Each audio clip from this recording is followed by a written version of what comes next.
Hello, all you viewers out there. I'm Lauren, the blonde chick. I haven't done a vlog in a while, and I figured today would be the perfect day to do it. It is October 10th, 2013, and 10 years ago on this day, I was diagnosed with bone cancer. I remember it like it was yesterday. It was a Friday afternoon. My pediatrician's office had called and said I need to go to the specialist, and we had to drive an hour up to what I consider now one of the best hospitals in the country, maybe even in the world, I don't know, but in the country, definitely, Akron Children's Hospital. I walked into an office where I didn't know what was going on,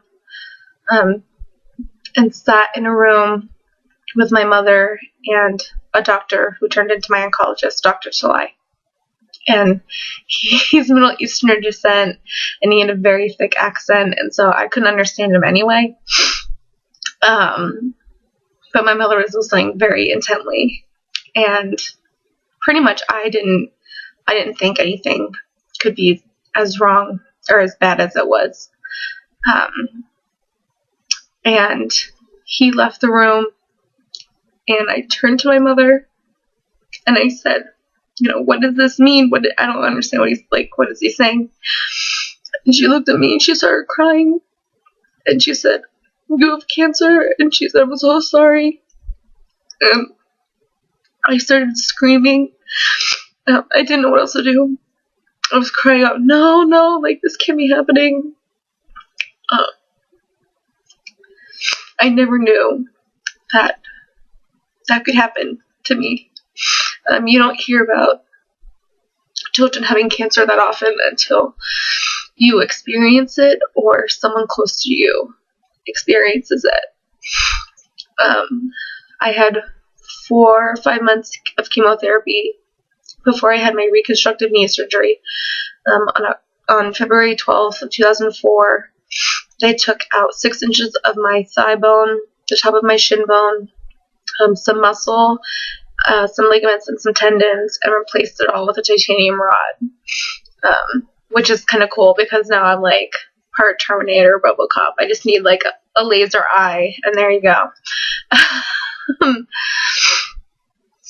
Right around the time I had my surgery, I received this book right here. Some of you may remember it, and some of you may not, but this book is filled with pages of people writing stuff, just pages, and like long stuff too, like not all of it's little short. A lot of it is long letters. To me, sending out their prayers and their get-betters, and I'm thinking about you, and it's not the same without you. And when I first got that book, it meant a lot to me. But this date coming up, and me finding this book and me reading it, means so much more to me than any of you could ever know. And I'm so thankful for every person that wrote in it. I don't even care if you, wrote something small because you didn't want to be that kid that didn't write something nice to the girl who had cancer. Because trust me, I believe that there's some in there. But thank you from the bottom of my heart. It means a lot to me. Around the same time, I went to school. I went to visit before I had my surgery, and in the counselor's office, there was a huge bag filled with stuff, Valentine's Day stuff, a lot of things, cards, everything, from a group of girls who I considered changed my life. These girls, who are now beautiful young women, didn't have to do this. They didn't have to do anything that they did. And I am so forever grateful and indebted for them, because for the first time from my diagnosis till then, I felt so alone in my battle. And for the first time, I didn't feel like I was alone. And then they invited me over to their houses to play cards and games and hang out by the pool. I mean, I couldn't go swimming, but that's okay. I didn't care. I just liked being in the company of people my age who I knew, who I went to school with. Sleepovers. I mean, everything. And I found this really embarrassing photo of us. It's right here. So I am sorry to all you girls that are in this photo that are embarrassed by this. You shouldn't be. You all look so much better than I do because I have no hair and no tan and some weird ass stuff on. I had weird clothes. I wore some weird stuff. But you were all beautiful and you all changed my life forever. And I just want to thank you for that. Cancer also did bring me my best friend, Jessica. She had cancer at the same time I did. She's a couple years older than me, but it didn't change anything.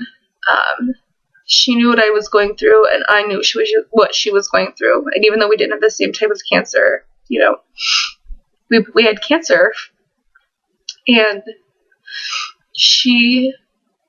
it was weird because she just happened to be in the hospital the same time I was. She got radiation, and she would get sick from it or sick from her chemotherapy and be in the hospital, and then I would be in the hospital, and so we'd hang out and we'd play Monopoly once for 6 hours. And we actually got matching tattoos 4 years ago of Monopoly dice on our feet, because we will forever be bonded, and I love her so much. She made something bright out of something bad.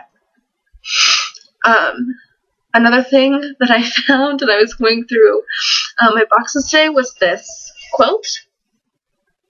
It's a huge quilt. That's one side. This is the other. Each little patch was brought in by these third graders in a couple of classes. Mrs. Sweeney, she's amazing. They sewed this for me, and I didn't even notice it until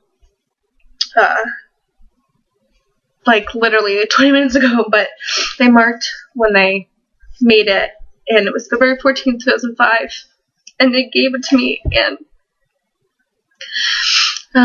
see, they're third graders in 2004, 2005, so they'd probably be maybe juniors, seniors, freshmen in college.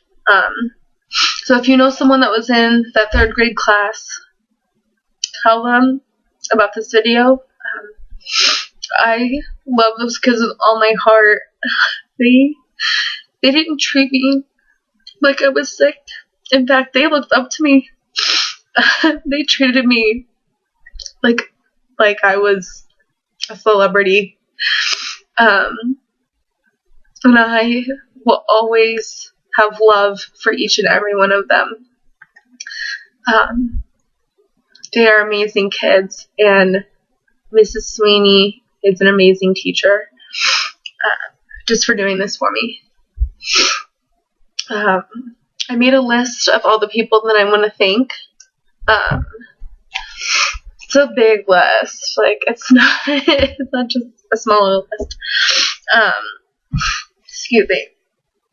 It's so gross.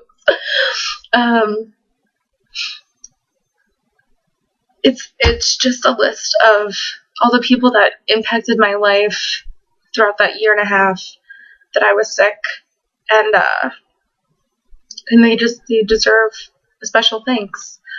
The first off, I definitely want to thank Jessica, my best friend. She definitely helped me get through a lot of stuff, and I know she'll always be there for me, and she knows I'll always be there for her no matter what. I love you to death. The next group of people I want to thank, not in any specific order, they just are people that truly made me not want to give up. Without you, I don't know if I'd be here today, because, some points I just wanted to give up. It was too hard. And these group of people made it possible for me to be here and be a 10-year survivor. So I want to thank Angie Minnick, Erin Maley, Rachel Karasevich, Melissa Sarko, Jenna Germano, Katie Wilcox, Kara Wells, Jill Hillier, Anna Majorca, Kayla Martin, Brittany Zemko, Tanya Malice, Samantha Shamrock, Allison Thomas, Jenny Hebrock, Natasha Wilson, Christine Steele, Lynn Martin, Anish Bhatia, Dan Palmer, and last but not least, the Smitties, Jesse, Kyle, and Colin.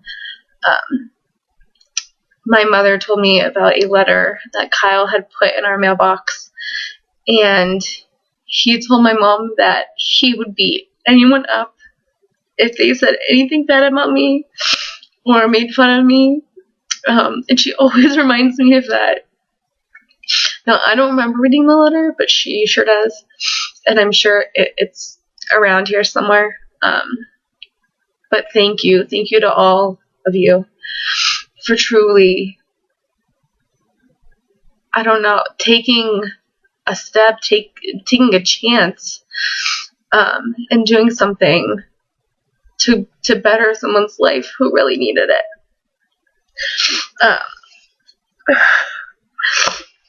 I also want to thank the community of Cortland and Warren, even Niles. Thank everyone for just being there and supporting our family through that rough time. I want to especially thank the Roops and everyone that helped with the Run for Lauren 5K, and everyone who participated and donated and made a big difference in mine and my family's lives. You guys didn't have to do that, and it's really touching. I especially want to thank my mom's friends and coworkers who rallied around her so she could be strong enough to rally for me. And she told me to especially include the Fab Five, who are Michelle, Kelly, Tom, Karen, and Julie. You guys were always so fun when I was little to go in the bus garage and listen to your conversations in the morning. I want to thank the school for everything that they did. The superintendent, the principals, the staff, my counselor, Mrs. Such. You guys, just thank you. Thank you for letting me be as normal as possible. And lastly, I want to thank my family, but I want to thank my mom, because without her, I wouldn't have made it through any of that. She was there through every chemo, every surgery, every mouth sore, every pain, every ache, everything. And she never gave up on me. I wouldn't be who I am today without her. and she still supports me, and I still have this great, amazing bond with her. She's my best friend. She always will be. So thank you, Mom. I love you. It's already October 11th, 2013, in Ohio, where I'm from. And I can gladly say that I'm a survivor. And I have been for 9 years. And I can't wait till next year, because that will mark 10 years, which is an even better date. So thank you to everyone who watched this. Thank you to everyone who supported me. Thank you to everyone who supported me through that and after that. Some people think that, when treatment's over, the battle's over, but it's not. It continues on. And I love each and every one of you. So thank you.